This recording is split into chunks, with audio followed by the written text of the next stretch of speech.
That is a direct mount rear mech. This is not. Wills Manufacturing rear derailleur hanger. This is my solution.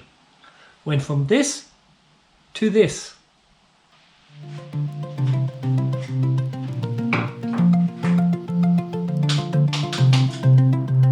Now that that's in, we can finish the rest of the build.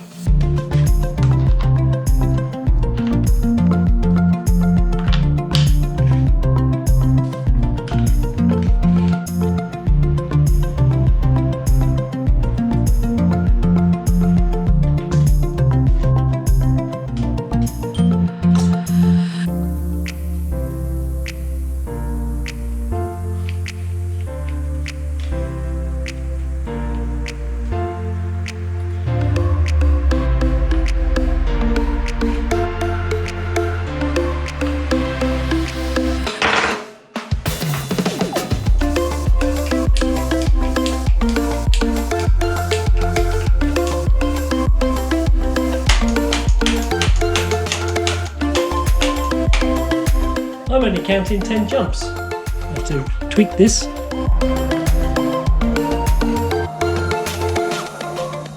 One, 2, 3, 4, 5, 6, 7, 8, 9, 10, 11, 12. 12, 11, 10, 9, 8, 7, 6, 5, 4, 3, 2, 1. That's a pretty stiff click on the XT shifter. It's a lot firmer than the prior XTs I was using.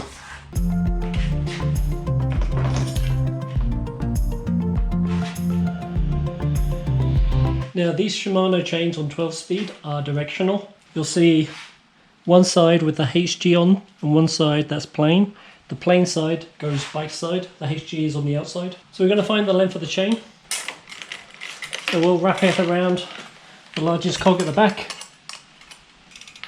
And Shimano says in their instructions that you want for full suspension bikes with the suspension unloaded. So basically you want to go from here 5 or 6 links. Count out 1, 2, 3, 4, 5. In my case it's going to be 6 links. This one here. So I need to cut that now. If it's too long, better to have it too long than too short. Shimano 12 speed chains don't fit in a Park Tool chain breaker. Plan P, 2-peak chain breaker.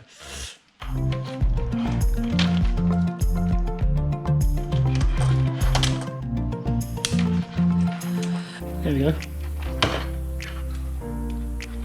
So it did not want to come out from the front side, but it did come out from the back side. Here's the quick link. I had a real hard time securing the cable to the rear mech in order to get full range. I was finding attaching it when the mech was in the top gear here, when I would run through, it would often stop on the 11th tooth. It wouldn't get to the 12th, and playing around with it was a total nightmare. The trick I finally found is if you set your derailleur in the lowest gear, and then with this loose, with the cable wrapped around, pull this as tight as it can be, and then tighten it up. You'll guarantee that you can actually then get onto your low gear, and then as you wind back down, the tension from the springs in the derailleur will stretch out the cable here, allowing you to get into your top gear.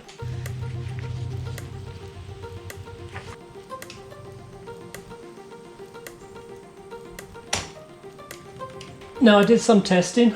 The quick link is not fully in yet, but I was concerned that the chain looked a bit on the slack side at 6. Now this is no compression. I got plenty of room. I can easily take another 2 links out of here. So I've now taken the shock bolt out so I can run the suspension through its movements. So this would be max compression. Actually that's more than max compression. Can't even rotate the wheel there. Still got plenty of room. I think I'm going to take 2 more links out. If I drop this down,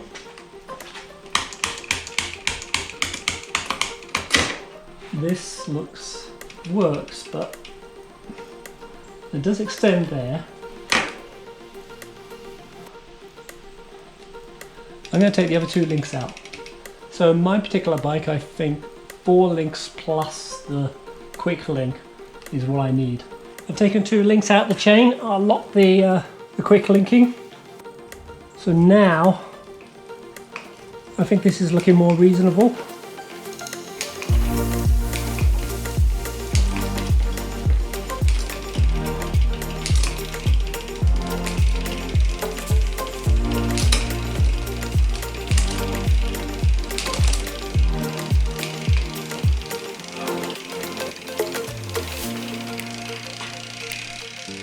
What we should do, lock the clutch.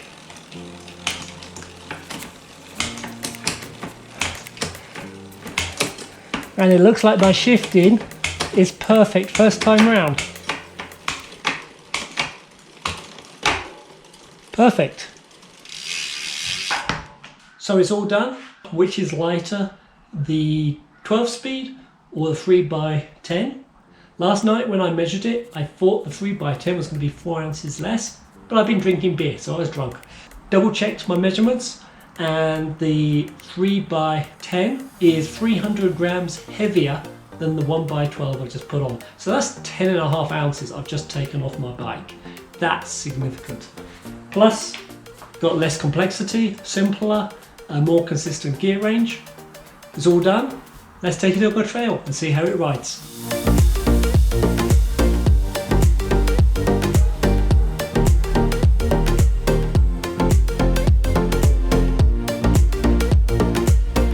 So here is my first impressions of the XT 1x12 drivetrain. From the shifter, it has a very positive, fairly stiff click to it. You can drop 4 gears in 1 push and climb 2 gears in 1 push. If you want to dump the entire gear range, that's 2.5 pushes. This is my second ride so far. My first ride, what I found was that the lock ring on the cassette came loose, and then the loose cassettes here rattled, made my bike sound like had a bunch of rocks in it. That was retorqued again, so I'm hoping that was just perhaps an installation error, or it was bedding in and loosened up on the first ride. I won't know for certain on this ride until I do this descent. This is school bus at West Magnolia. I'm about to descend that. I've been climbing all the time so far, so you don't notice it in the climb, but so far it seems like it's actually locked this time, so hopefully that was just bedding in. Something to be aware of if you're doing the installation. From a climbing perspective, I don't really notice any difference than the 3x10 I had before. Gear range is about the same. It's certainly no easier to climb, but it's no harder either. From a top gear perspective, again, it's about the same. Not quite so quick. When I was descending yesterday, my spin out is probably 3 or 4 miles an hour slower than what it was before, but I'm typically not up in that 30-mile-an-hour range descending, so it's not really a big concern. Spin out on this is about 22-23 miles an hour, where I kind of stop and just let the bike roll and I stop pedaling. Previously it was more about the 25, 26, 27 range. One thing that's definitely a positive, the gearing is so much simpler. There's no question as to whether I want to be shifting my front rings or not. The gear ratios, unlike the SRAM, are all pretty evenly spaced, particularly through the lower gears or the higher gears. I'm not sure if the easier gear is a higher gear or whatever on the terminology, but the big rings are fairly well spaced. I think it's like a 18 or so % jump in range. It's a pretty good step.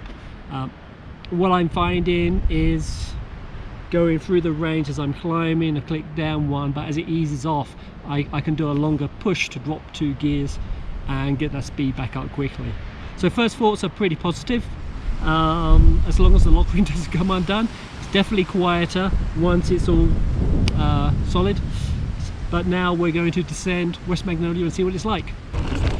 Okay, so I'm now in the highest gear. Nice being able to drop 2 gears in one push. There, dumping 3 gears was pretty quick. So far none of the noise that I had yesterday. It's running nice and quiet.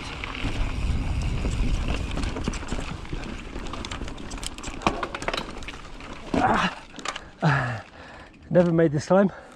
I didn't make it with 1x12 either.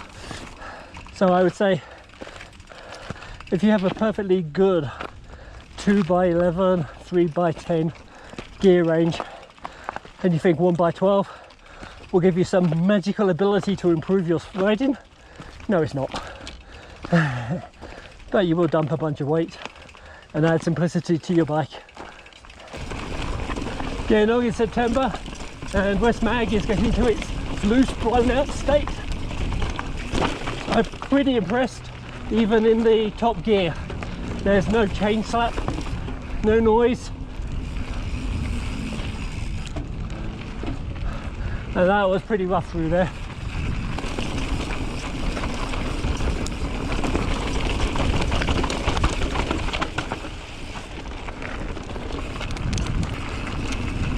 There's a con, if you can call it a con. On some of these blind corners, the drivetrain's so quiet, somebody can't hear you coming around the corner.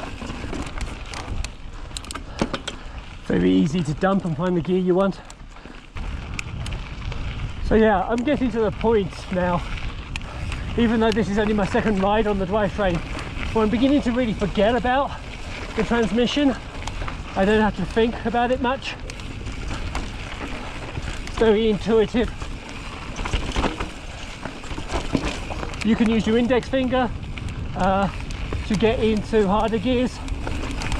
You can also use your thumb to do that single or double push to get into harder gears, and of course your thumb to get into easier gears where you can dump up to 4 gears in one go. I'm finding the top gear is pretty good for this. It's not too tall.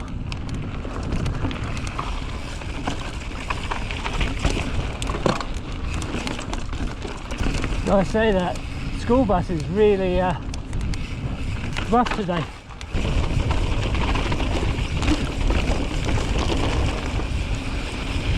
Woo! So having descended school bus, what do I think? I think it works very well. Is it worth the upgrade? Well, from a purely pedaling performance, probably not. But from a life simplicity basis, definitely. So would I say that Shimano M8100 XT 12-speed is worth putting on an older bike? Well, it depends upon your bike. My bike's 7 years old and was pretty much cutting edge back in the day. It's not now, but it's still holding its own. So in that regard, I would say yes, it's worth it. My bike is still works very well, and there's no real reason to change it at the moment. And with upgrades like this, which spreads the cost out over time, it keeps the bike very functional and up to date and modern. Could be worth it on your bike. I hope you liked my installation and review of the XT 12-speed. See you on another trail.